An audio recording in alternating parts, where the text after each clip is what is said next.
హరి ఓం శివోహం. మెగా9 భక్తి ప్రేక్షకులకు స్వాగతం. గరుడ పురాణంలో భాగంగా ముందు భాగంలో మనము నారాయణ బలి గురించి, బభ్రువాహనుడు గురించి, తరువాత ఒక దేవగుప్తుడు అనేటువంటి వైశ్యోత్తముడు గురించి, అతనికి ప్రేతజన్మ ఎలా సంప్రాప్తమైంది, అది ఎలాగా అతను మోక్షం పొందాడు, ఏ కర్మలు చేస్తే మోక్షం పొందాడు అనేది సవివరంగా తెలుసుకున్నాము. ఇప్పుడు ఈ అధ్యాయంలో ఇంకా ప్రశ్నలు మిగిలి ఉన్నాయి. ఆ పక్షిరాజుకి ఏమని అడుగుతున్నాడు, అసలు ఏ ప్రశ్నలు వేస్తే ఆ మహాత్ముడు ఆ శ్రీహరి ఎలాంటి సమాధానాలు చెప్తున్నాడు అనే అంశాన్ని ఈరోజు మనము తెలుసుకుందాము. అయితే గరుత్మంతుడు ఏమని అడుగుతున్నాడు అంటే, స్వామి మీరు చాలా క్లుప్తంగా చెప్పి వదిలేశారు. ఏమని? కర్మకాండ గురించి, అసలు ఎలా చెయ్యాలి, నారాయణ బలి గురించి వివరించారు. మరి ఏ కర్మకాండలు చేస్తే ఆ యొక్క చనిపోయిన జీవి ఉత్తమ గతులు కలుగుతాయి అనేది ఇంకాస్త వివరంగా మానవులకు అర్థమయ్యే రీతిలో సెలవివ్వాల్సింది అని చెప్పి ఆ పక్షిరాజు గరుత్మంతుడు శ్రీ మహావిష్ణువుని అడిగాడట. అప్పుడు శ్రీ మహావిష్ణువు ఏమని చెప్తాడంటే, ఆ పరంధాముడు తల్లిదండ్రులు వృద్ధులయ్యి తరువాత అతురులైనప్పుడు, పరలోకయానము చేస్తున్నప్పుడు కర్మలు చెయ్యవలసినటువంటి పుత్రులు ఏ విధంగా చేస్తే ఆ తల్లిదండ్రులకు సద్గతి కలుగుతుందో అలాగ చెయ్యదగినటువంటి ఆముష్మిక కర్మలు ఏమై ఉంటాయి అని శ్రీ మహావిష్ణువు గరుత్మంతుడిని అడుగుతున్నాడు.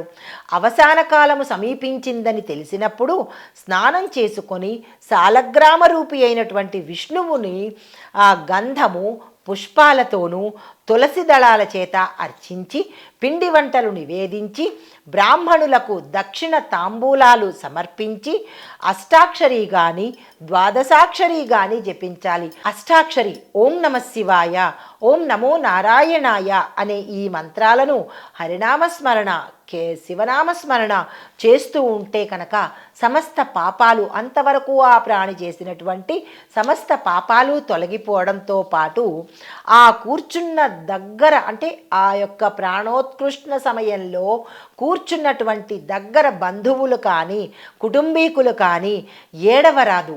దాంతోపాటు పవిత్రమైన నామాన్ని ఉచ్చరిస్తూ ఉండాలి. దశావతారాలను స్మరించుకుంటూ ఉండాలి. ఇవి స్మరించిన వారే బంధువులు.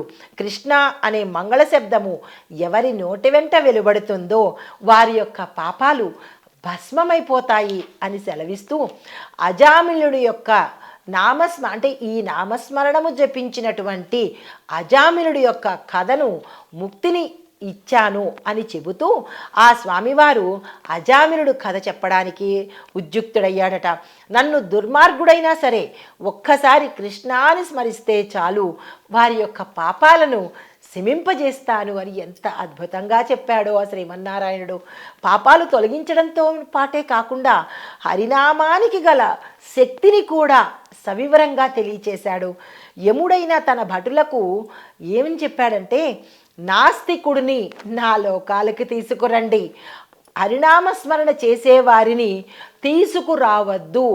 ఉత్కృష్ట సమయంలో కూడా హరి అని తలచిన, కృష్ణాని తలచిన, కేశవాని తలచిన వారిని నా దగ్గరికి తీసుకురావద్దు అని చెబుతూ నారాయణ పరాన్ముఖుడైనటువంటి ప్రాయశ్చిత్తాలు సైతము పవిత్రుడుగా మార్చగలవట.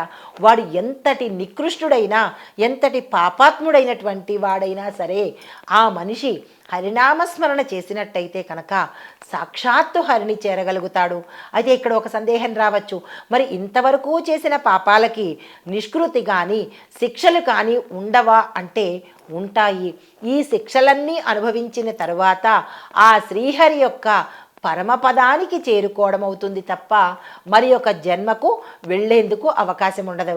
అవసాన దశలో ఎవరైతే నందనందన అంటారో, హరి అంటారో అతడు వైతరణి నదిలో పడడట. ఎంత అద్భుతంగా ఉన్నదో కదా.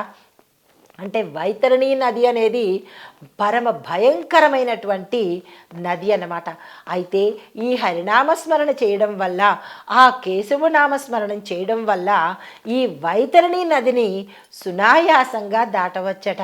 దాంతోపాటు ముక్తిని కోరేవారు పరులకు షడ్రసోపేతమైనటువంటి అన్నదానం చేసుకోవాలి.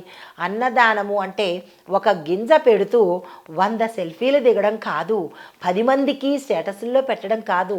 ఆ హరికి, తీసుకున్నవాడికి, ఇచ్చిన వాడికి తప్ప మూడవ వ్యక్తికి తెలియరాదు. కానీ ప్రతి మనిషి ఈ లోకంలో ఇప్పుడు ప్రతి చిన్న దానాన్ని కూడా బహిర్గతం చేసుకుంటూ ఆ వచ్చే పుణ్యాన్ని కాస్త వృధాగా వదులుకుంటున్నాడు. అయితే దూడలతో కూడినటువంటి ఆవుల్ని సోత్రీయమైన బ్రాహ్మణునకు కనుక దానంగా ఇచ్చినట్టయితే శ్రీహరి నామస్మరణ చేస్తూ ఆ యొక్క లోకంలో శాశ్వతంగా ఉండవచ్చు అని చెబుతున్నాడు. సత్పుత్రుడు బహుకాలము జీవనాధారమగునట్లు అంటే తల్లిదండ్రులు పరమపదించినా కానీ మంచి కర్మలు చేసుకుంటూ ఉన్నంత కాలము, దాన ధర్మాలు చేసుకుంటూ ఉన్నంత కాలము యమ మార్గంలో పడేటటువంటి దుఃఖాల నుంచి బయటపడతారట ఆ తల్లిదండ్రులు. కర్మ చేయడానికి ఉద్దేశించినటువంటి స్థలాలను గోమయం చేత అనగా ఆవు పేడ చేత కనుక అలంకరించి శుద్ధి చేసి పితృకర్మలకు తిలలు, దర్భలు, తరువాత ఇలాంటివి కనుక దానంగా ఇచ్చుకున్నట్టయితే మహోత్కృష్టమైనటువంటి పరమపదాన్ని చేరచ్చు. అయితే మంచం మీద పరుండి అంటే మంచం మీద పడుకుండగా ఆ ప్రాణి కనుక కాలం చేసినట్టయితే సద్గతి కలగదు. ఎప్పుడైతే ప్రాణం పోతోంది అన్న సమయంలో కనుక కింద పడుకోబెట్టినట్టయితే కనుక మంచం మీద మరణించరాదు. మరణించినట్టయితే సద్గతికి అవకాశం లేదు. అయితే ఎందువల్ల అవకాశం లేదు?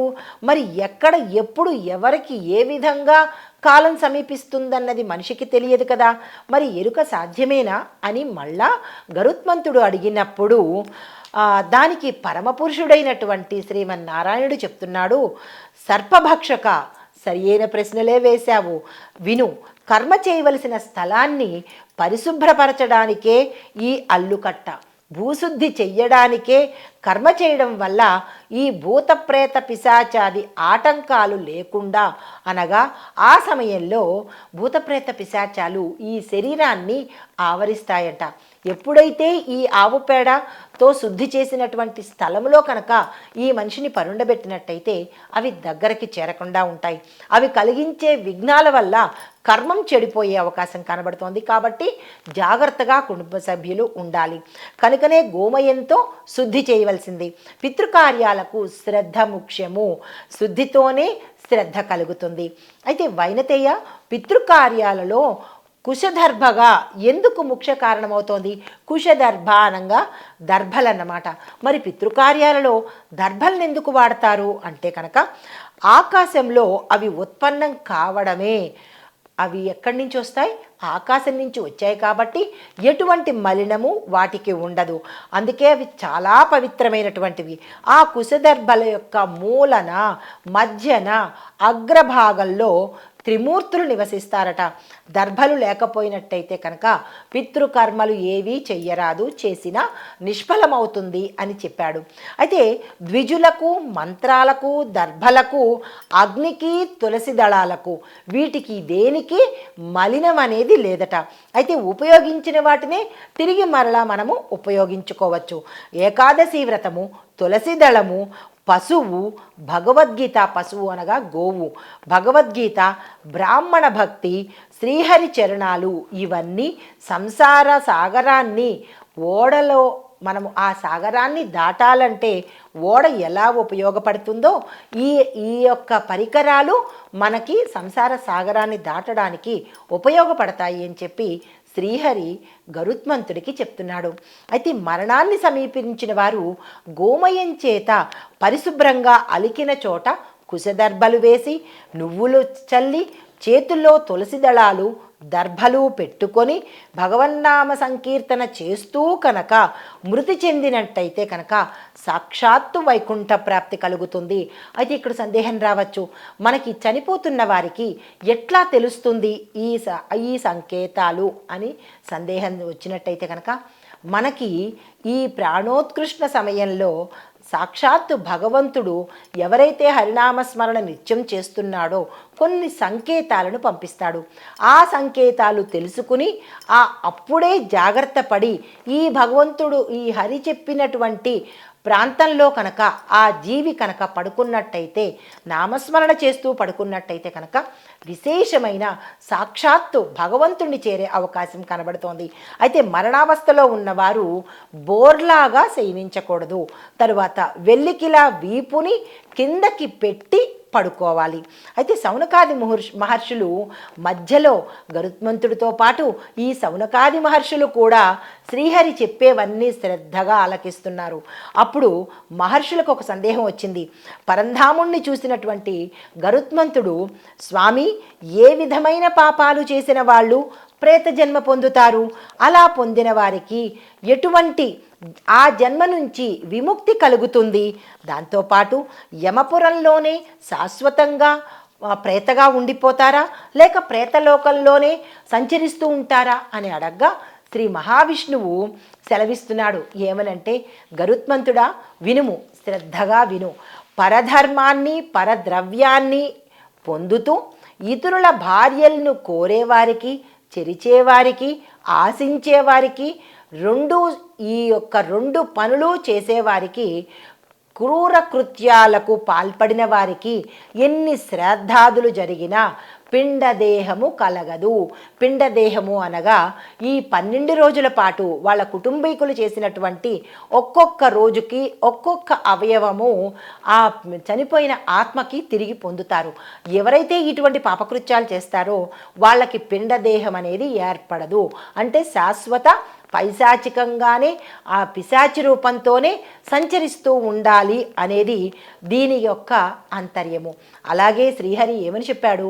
వారికి ప్రేత శరీరమే తప్ప ముక్తి మోక్షము అనేది కలగదు ఓ వైనతేయ అని చెప్పి సౌనకాది మహర్షులతో పాటు గరుత్మంతుడికి కూడా ఈ యొక్క సందేహాన్ని చెప్తూ వచ్చాడు. తరువాయి భాగంలో ప్రేత శరీరధారికి ఎటువంటి రూపురేఖలు ఉంటాయి, ఎలా ఎత్తుతారు అనే అంశాన్ని, ఒక్కొక్క ఆకారము ఎలా ఉండబోతోంది అనేది మనం తెలుసుకుందాము. హరి ఓం.